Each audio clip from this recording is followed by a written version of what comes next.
Hey guys, welcome back. We are in quadrant 3 of our 4 quadrant training. And the first training we talked about captivating those prospects, building a strong prospect base so that we always are able to get those 5 customers every month and continue to build our customer base as well as our distributor base. But it first starts with attracting and collecting and captivating those prospects and those people to talk to. The second quadrant that we talked about is, okay, how do we go about connecting with those prospects and from our memory jogger and all the different avenues of life that we connect, that we know people from, how do we go about connecting with them? And so today it's quadrant 3, and it's like, okay, so we've captivated a large prospect base. We have figured out how to go about connecting with them from all the different methods. So how do we really get into those good conversations? And I think first and foremost is, if we're in this business, we got to love people, and we have to really genuinely care about them, want to know what their wants, their needs, their desires are, and really open ourselves up, as well as really care to hear what their life is like and what they're dealing with and what's going on with them. And literally asking questions is where it all starts. Because when as an extrovert, I just want to jump in and start talking. And I've learned the hard way down through the years, and I'm still learning, that I've just got to step back. And the best thing I can do is ask questions. I'm reading a book right now that I'll share with you guys once I finish it. But it's all about asking questions. And hold on a second. It's called Leading with Questions.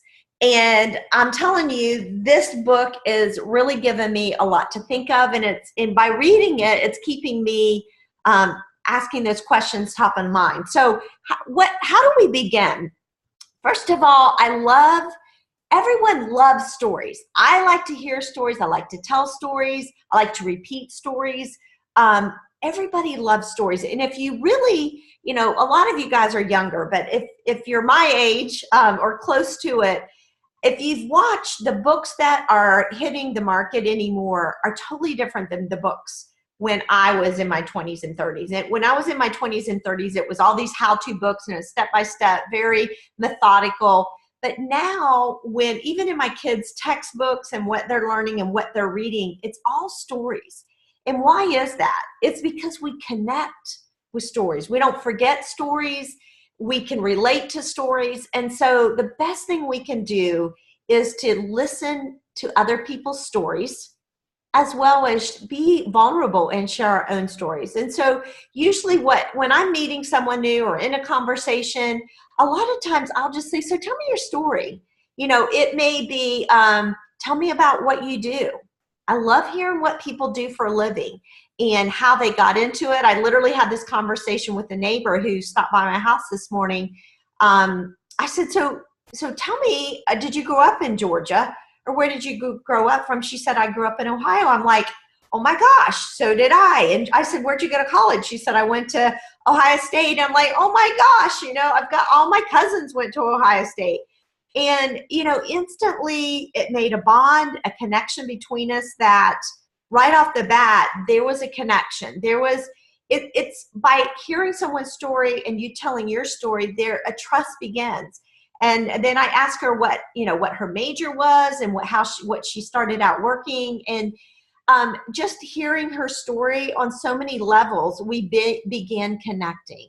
And so I've invited her to an event I'm having at my house soon. And so it just was one layer on top of another. And so asking those questions, tell me your story. How did that happen? Where are you from? Where'd you go to school? And a lot of times it's like you're introduced to someone because they know someone. So how did you know, my friend so-and-so? And that happened to me actually last night. I'm sitting there, or I was out on my front porch. I was waiting for a friend to come by to walk with. And when she showed up, she was with another person who I had met before at a party, but it had been many years. So I just was like, tell me about you guys. How did you guys meet? And as she started talking, instantly we realized we both had two kids, one at UGA and one at Auburn. So that opened up a huge opportunity to talk. She wants to go on a mission trip. So she was asking about the trip I'm taking soon. And so asking those questions, I'm telling you, instantly you bond over something and it creates credibility. So to get into those good conversations, many times is just simply asking questions. And that opens the door to many avenues. Once you've listened to their story, then and you kind of get a feel for who they are, what they're about, where they're from, what they're passionate about. You are able then to turn around when you tell your story, because they want to know about you because you've just listened to their whole story. It allows you to kind of alter your story. And I don't mean tell a story that's not yours. But what I know is that when I'm talking to someone, if I'm talking to them and they have young children, I've learned that during my conversation. So I can tell my Juice Plus story with my children.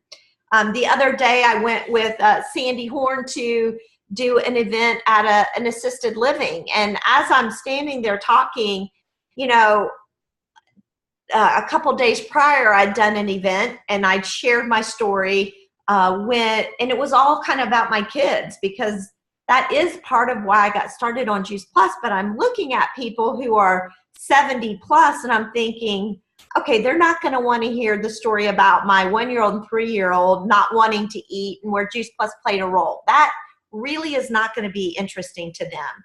And so as I was almost thinking on my feet, I just started going one by one in the room and saying, so tell me your story. You know, are you eating 9 to 13 raw fruits and vegetables a day? Is that something you've always done? Is that something you strive for?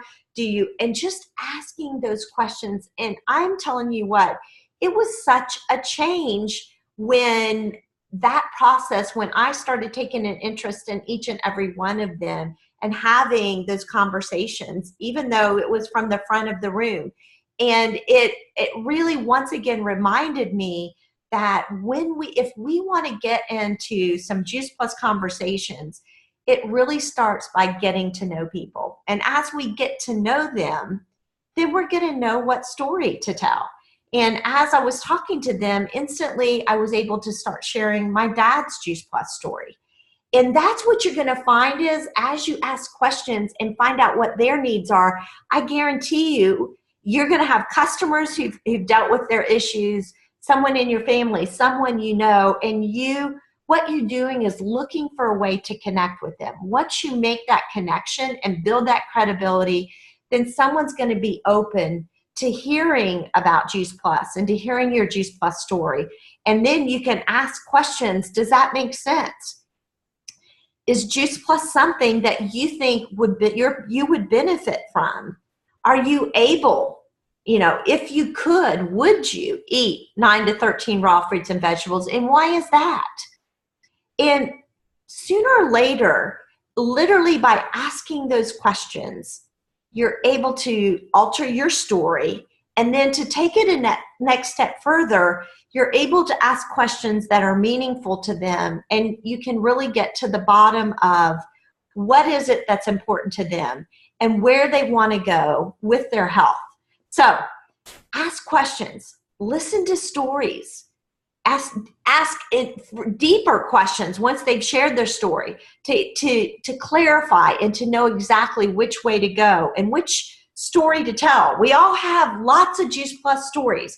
Literally, I love my customer stories. If I'm talking to someone and I'm hearing their story, names start rolling around in my head. Stories I've heard from other distributors, stories from my customers, story from my own life. And then I'm able to communicate and connect. So have those conversations, but before you get into those conversations, ask questions about that person and dig deep, get to know them. And then you'll know which way to guide and direct the question. And here's a thought, just to keep as you're out and about. He who asks the questions guides the conversation.